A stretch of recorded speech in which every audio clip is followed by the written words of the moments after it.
La culpa no es solo una emoción individual, es una construcción social, una herramienta que ha servido para controlar, limitar y someter a las mujeres. ¿De dónde viene esa sensación de no estar haciendo lo suficiente, de no ser lo suficientemente buenas? Madres, hijas, amigas, profesionales. ¿Cómo ha moldeado la sociedad la forma en que las mujeres experimentan y gestionan la culpa? Hablar de culpa es también hablar de libertad, de autoconocimiento y de nuevas formas de relacionarnos con nosotras mismas y con los demás.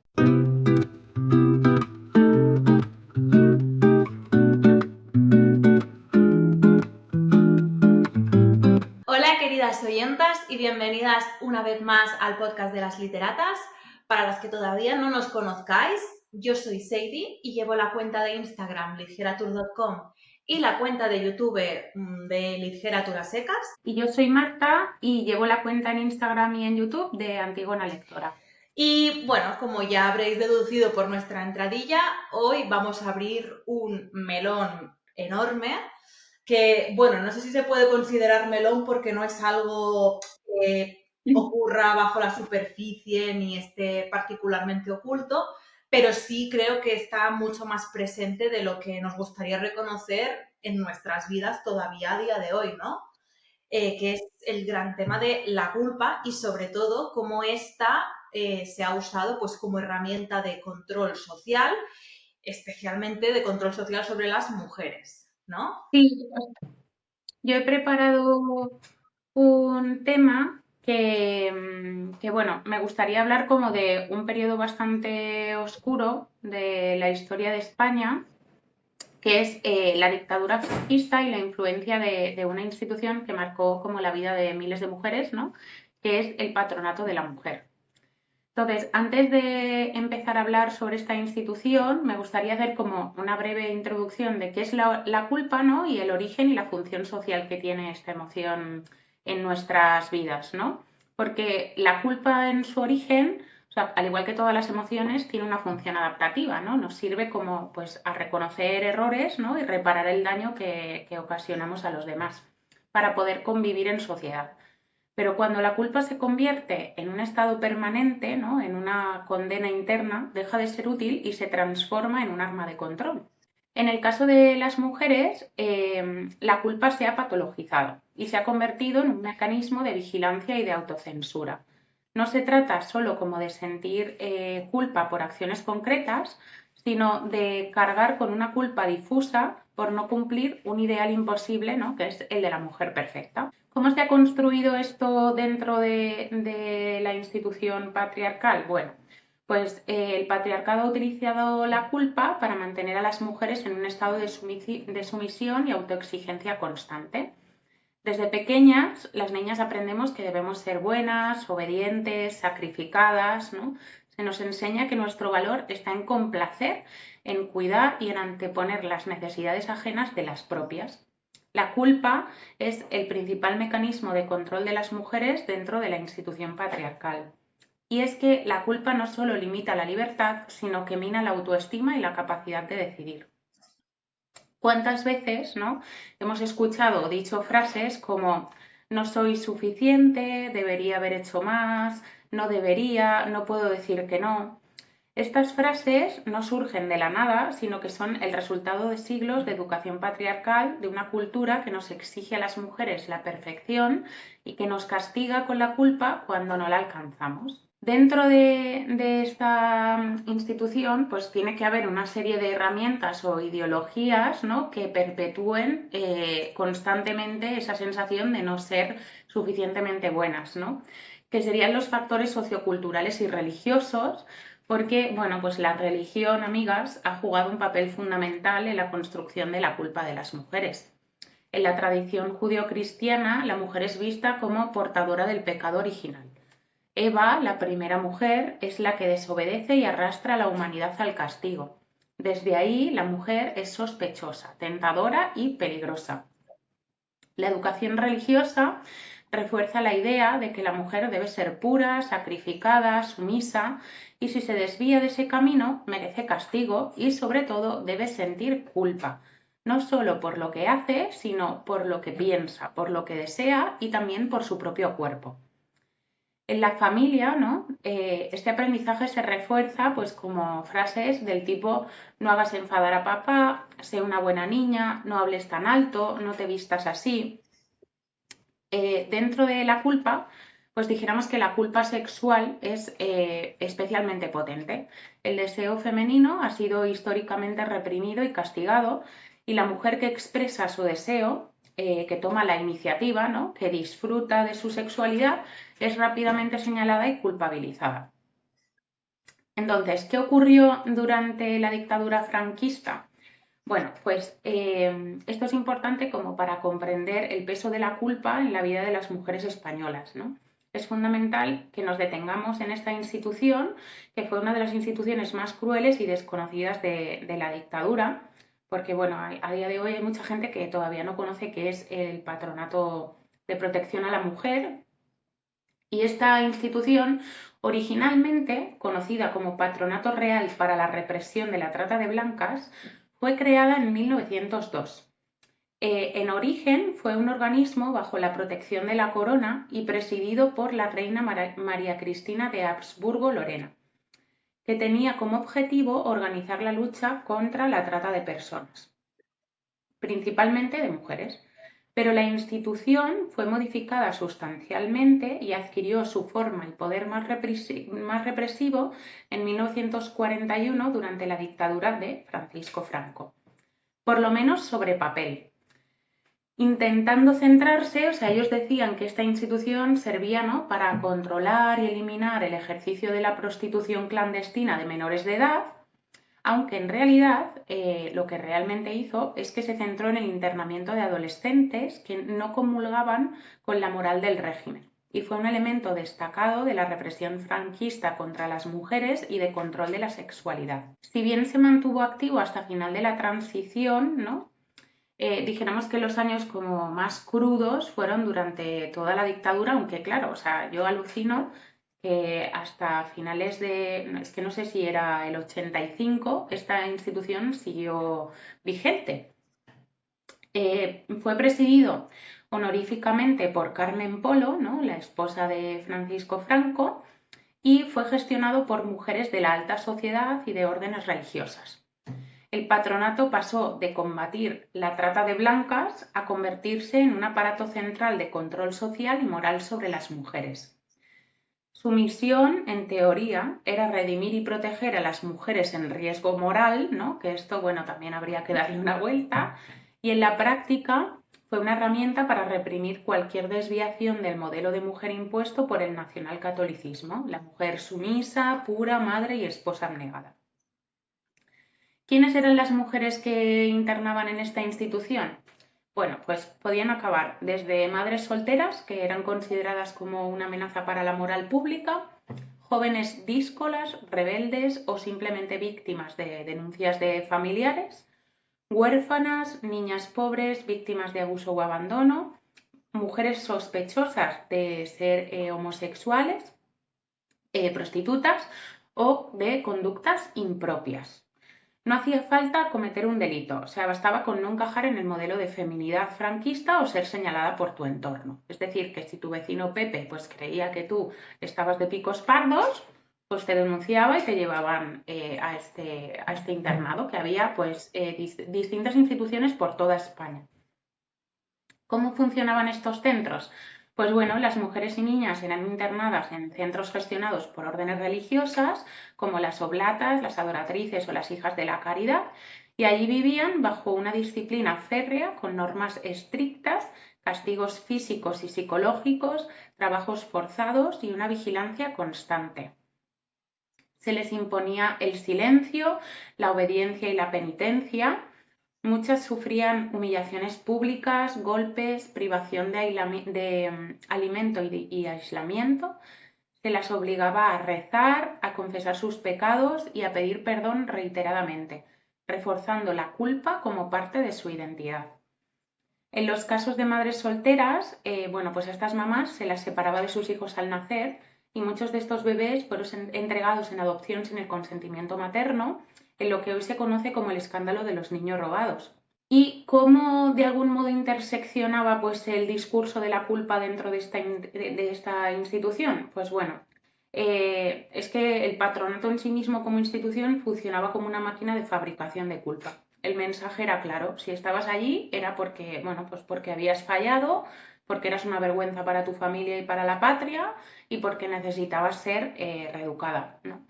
Las religiosas y responsables del patronato repetían constantemente que las internas eran responsables de su desgracia, que debían arrepentirse y que su única salida era aceptar la culpa y someterse a la disciplina. ¿Qué ocurrió con todo esto?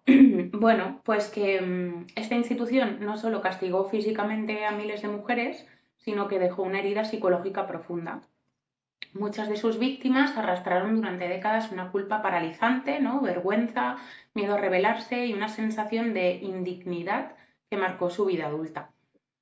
A nivel social, el patronato reforzó la idea de que la mujer debería ser vigilada, corregida y castigada y sobre todo culpabilizada por cualquier desviación de la norma.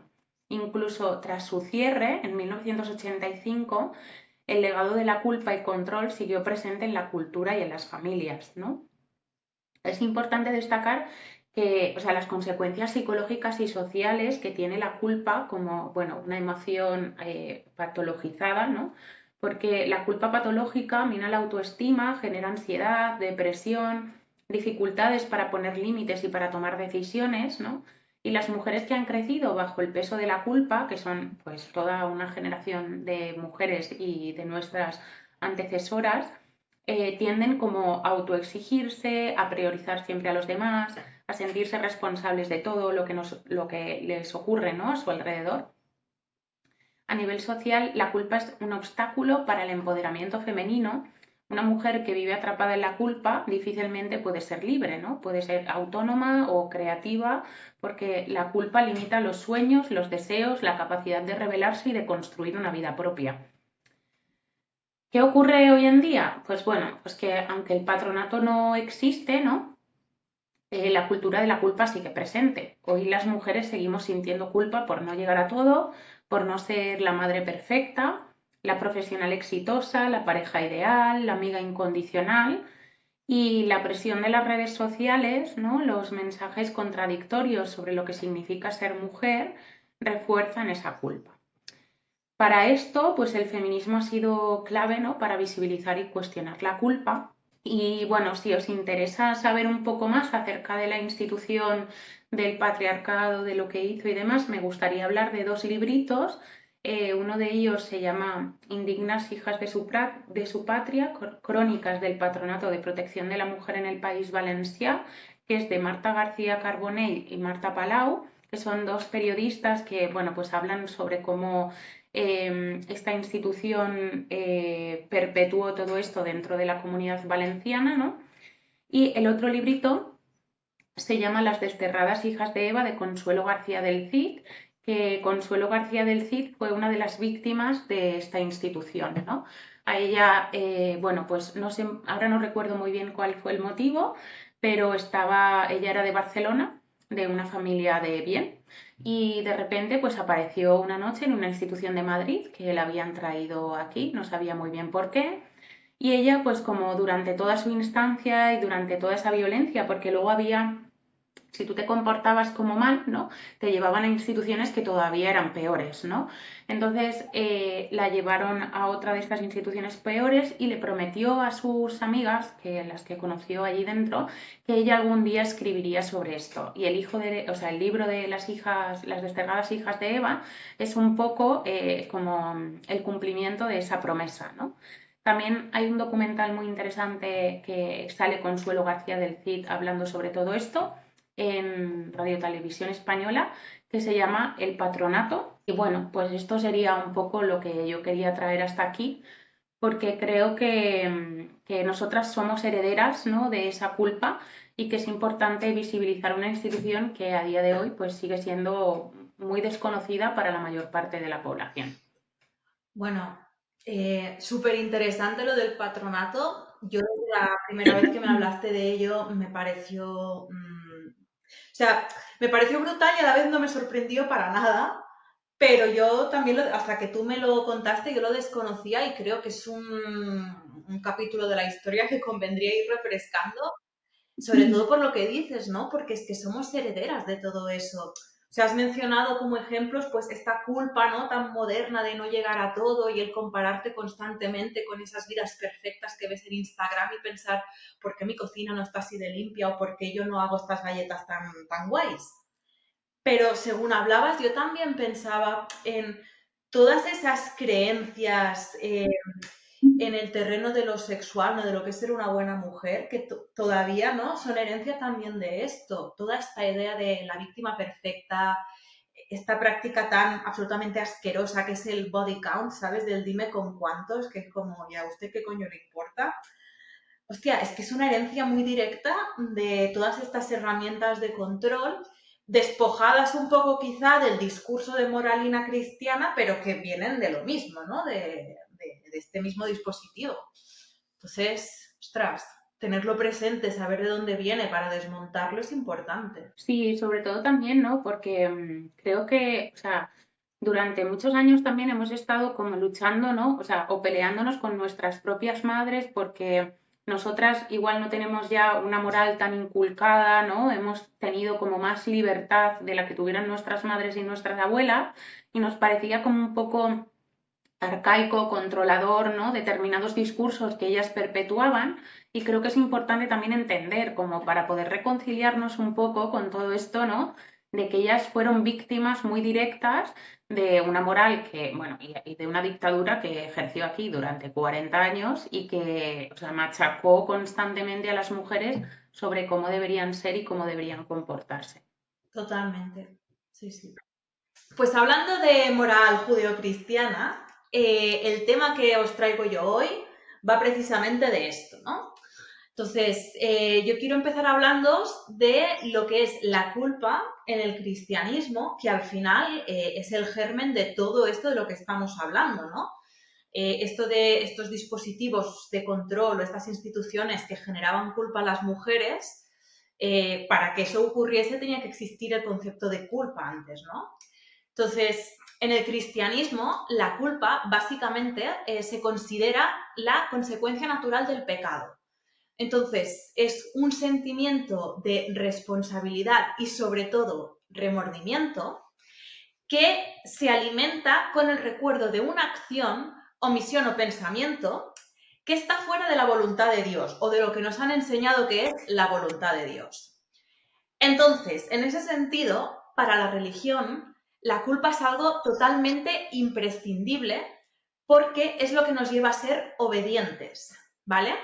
Es un poquito lo que contabas tú, Marta, ¿no? De que es una especie de dispositivo de control que a través de la doctrina es como si te pusiesen un chip en el disquete, ¿no?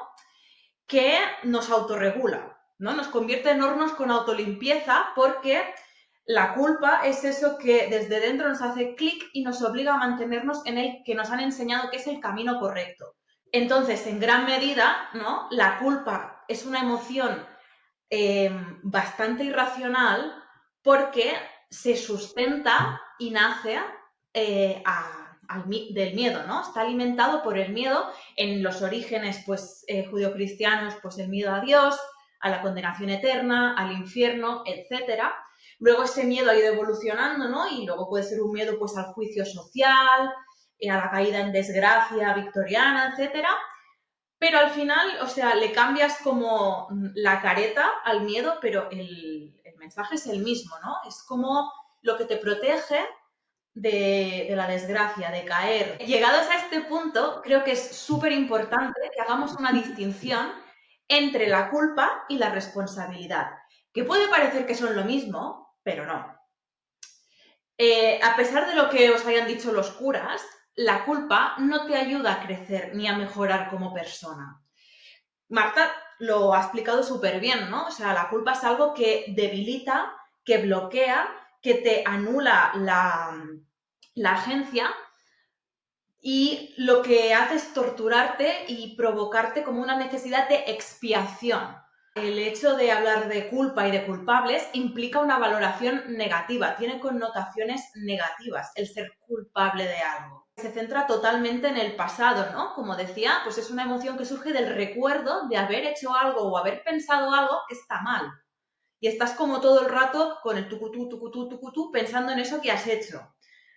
Pero pensar en lo que has hecho no lleva soluciones, lleva a estar en la mierda. Entonces, por un lado la culpa se centra en eso, ¿no? En el tucutú mental y en el castigo, porque si tú eres culpable mereces un castigo y esto viene de la moral judeocristiana también, ¿no? O sea, los culpables, los pecadores deben ser castigados para ser redimidos. Y el gran problema también que tiene la culpa es que puede llevar a la pasividad y al victimismo. Por otro lado, tenemos la responsabilidad, que a mi parecer es un concepto más justo y analítico porque hace referencia a las acciones que yo a nivel individual puedo tomar o para corregir mi error o para evitar que se vuelva a producir, ¿no?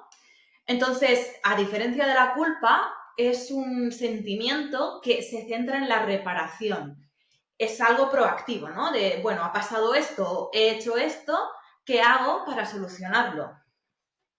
Esto fomenta el crecimiento y el aprendizaje, ¿no? Porque si yo cometo un error y hago algo para enmendarlo, puedo aprender, ¿no? Primero, cómo repararlo en el futuro o incluso cómo no cometerlo. Es decir, ¿qué puedo hacer yo para evitar que esto suceda de nuevo? Vamos al origen de la culpa según la tradición judeocristiana, que es el pecado. Creo que es muy importante también hacer una distinción entre el concepto de pecado que aparece en el Antiguo Testamento versus el Nuevo Testamento.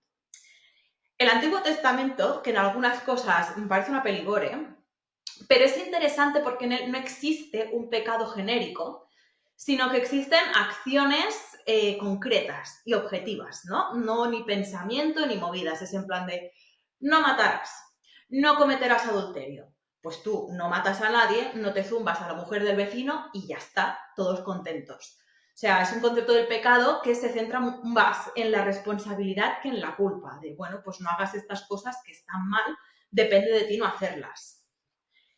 La diferencia con el Nuevo Testamento es que el Nuevo Testamento le adjudica al hombre una naturaleza pecaminosa por el simple hecho de ser un ser humano.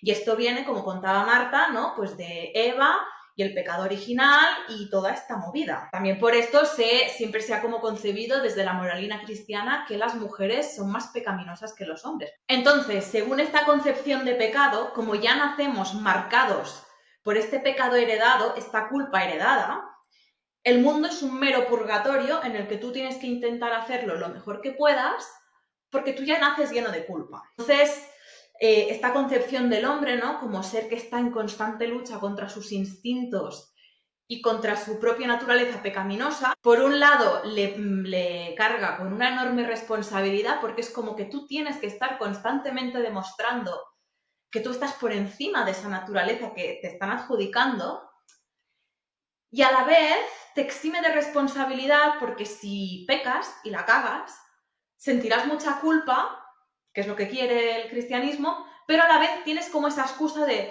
bueno, es que es mi naturaleza, ¿no? ¿Qué le vamos a hacer? Entonces, el resumen de todo esto es que, según estos preceptos, tú pecas, luego te arrepientes, te confiesas, rezas unos Padre Nuestros, una lloradita y a seguir. En todo esto, ¿no? Como en esta dinámica de pecar, la culpa, la confesión, el arrepentimiento y la redención, hay un pecado en concreto que siempre ha sido particularmente problemático y es el suicidio. Según la moral judeocristiana, ¿no? El suicidio es un pecado porque, bueno, estás como despreciando el regalo de Dios que es la vida, lo que es una opinión discutible pero respetable. Y no solo estás como pecando, sino que es un pecado que es el único pecado, de hecho, que no te da la posibilidad de redención. Entonces, imaginémonos lo problemática que era esta visión del suicidio en épocas en las que no existía un conocimiento clínico sobre la depresión o cualquier otro tipo de problema de salud mental que pueda llevar a quienes lo padecen al límite.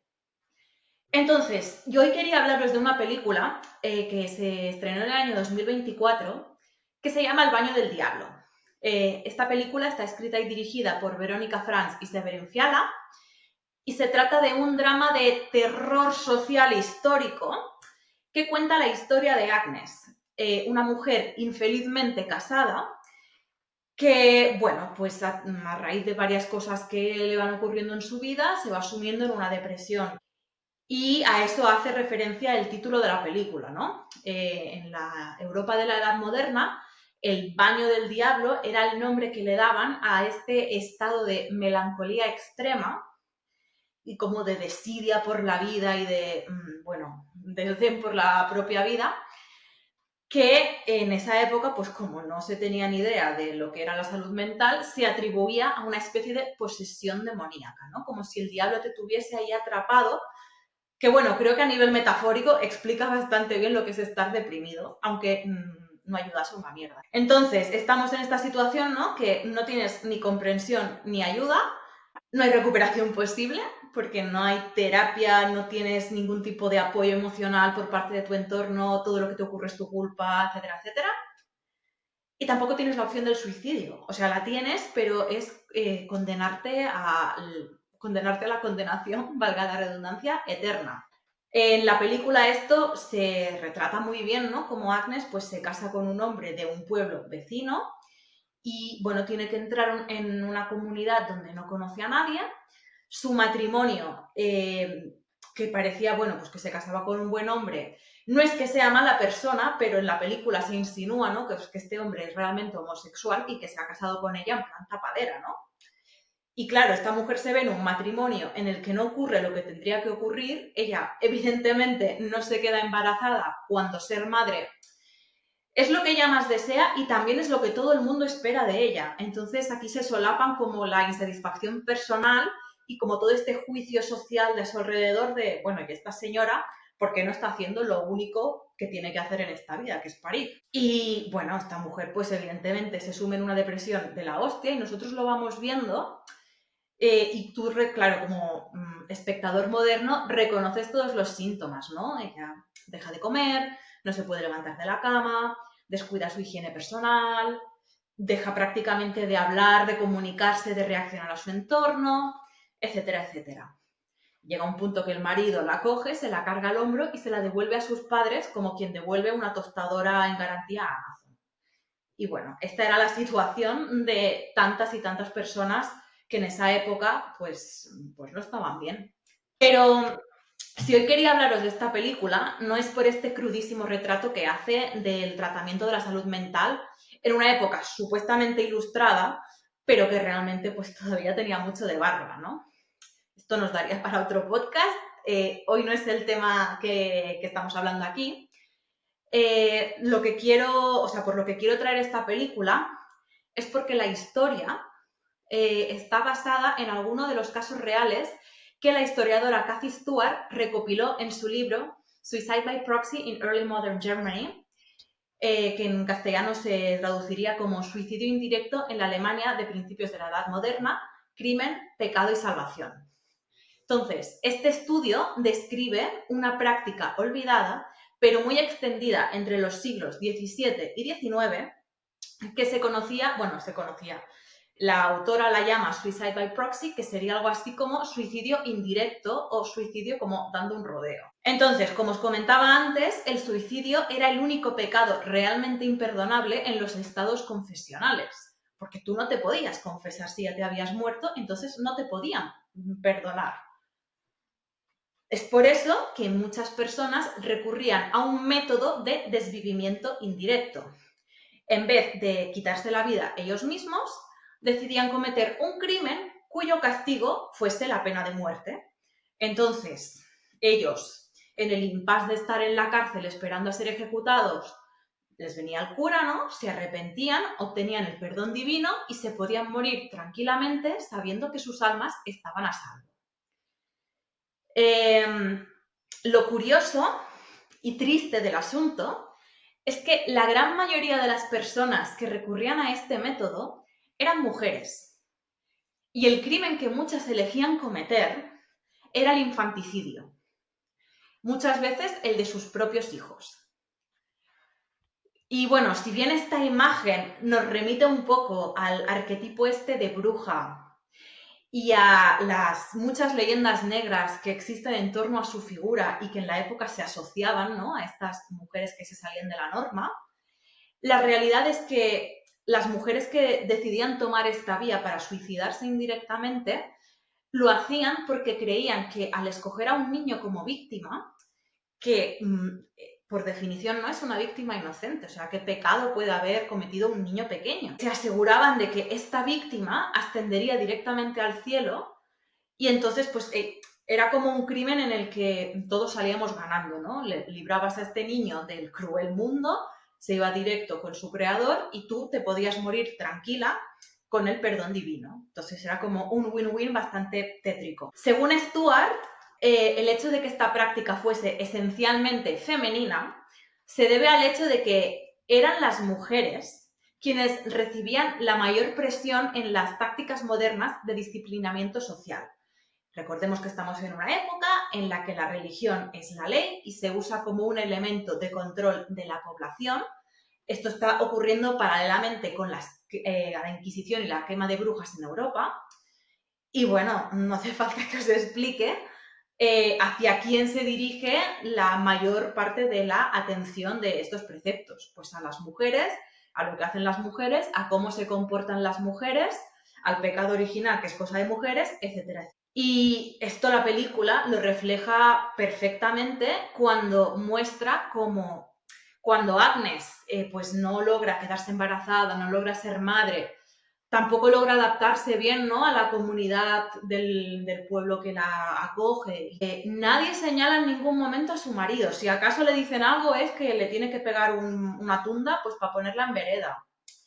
Pero todo el mundo la culpa a ella, de tú no estás haciendo algo bien, tú no estás cumpliendo con tu rol, tú no. Entonces, bueno, creo que la película y el estudio de Cathy Stewart reflejan lo que es el ejemplo perfecto, ¿no?, de los límites a los que se puede llevar a una persona cuando la dejas sin salidas y cómo el usar la culpa, que es algo totalmente irracional, como arma arrojadiza, puede hacer que te salga el tiro por la culata.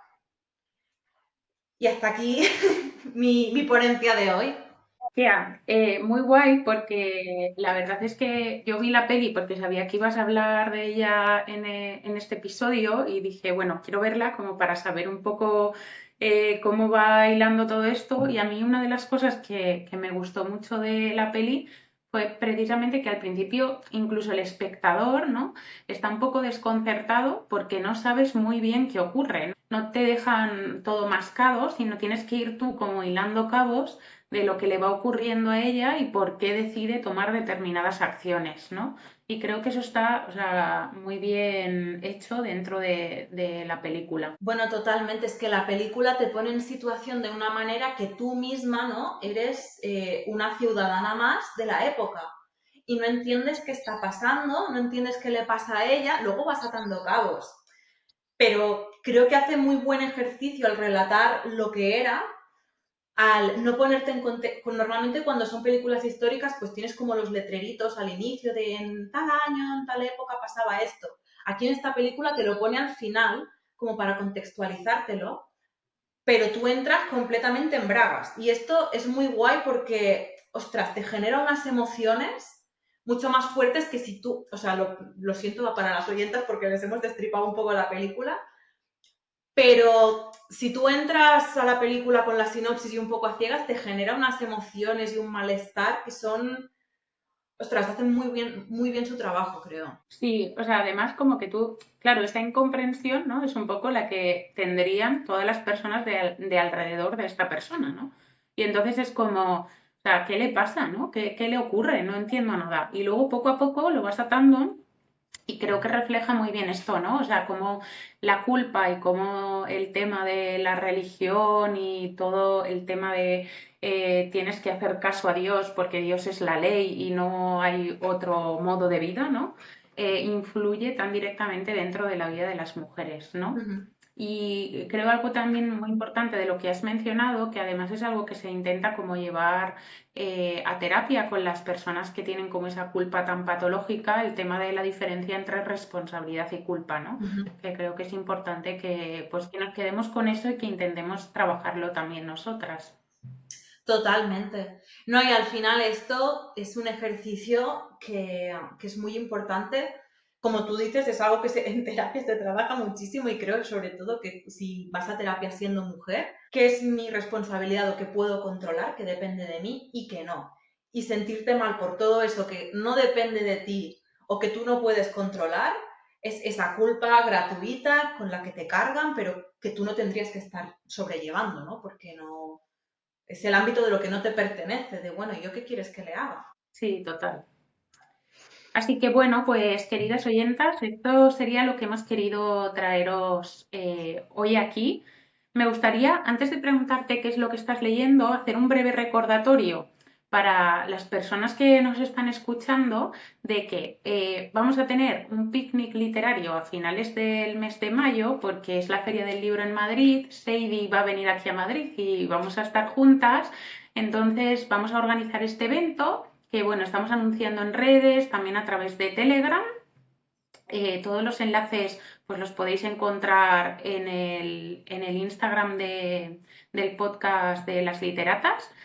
Y luego también recordaros pues que vamos a hacer una colaboración en junio con la editorial de Capitán Swing y por pertenecer al club de lectura de nuestro, bueno, el cuarto de atrás que tenemos en común, pues hay un descuento para las personas que pertenezcan al club en toda su web, en los libros que os interesen de la editorial. Y ahora sí, pues quería preguntarte qué estás leyendo en este momento. Pues quiero hablar primero del libro que me terminé hace un par de días porque sigo pensando en él y eso es parte de la lectura también, ¿no? Como todo esa reflexión y ese seguir viviendo dentro de un libro una vez lo has terminado. Y es Yeguas exhaustas de Viviana Collado, que yo no sé cómo he tardado tanto en leer esto, pero qué maravilla, amigas. O sea, qué bien escrito, qué análisis tan certero y cómo es capaz de conectar, ¿no? O sea, con gente tan, bueno, tan distinta tampoco, ¿no? Pero como todas y muchos creo que pueden encontrar su experiencia reflejada en lo que nos narra. Y no sé, me ha parecido maravilloso, la verdad. O sea, mi cabeza sigue allí, mentalmente sigo allí. Y lo que estoy leyendo ahora es El Monte de las Furias de Fernanda Trías, que empecé ayer, he leído un par de capítulos, entonces de momento tampoco sé decir exactamente el qué, porque está como creando una atmósfera, ¿no? Bastante... Tiene es un rollito un poquito folk horror, esto igual es mi impresión de momento, pero bueno, como una va de una mujer, ¿no? Que vive como en los lindes de una montaña, así como un poco mítica, y de momento no sé muy bien qué está pasando, pero yo estoy dentrísimo, porque me encanta cómo escribe esta mujer y estoy deseando ver a dónde me lleva esto. ¿Y tú qué estás leyendo, Marta? Vale, pues a mí me gustaría también hablar de un libro que terminé hace poco y que además creo que casa muy bien con este episodio, que se llama Hijas de la Loba Blanca, que es de Dara Lobeira y está editado por Ediciones en el Mar.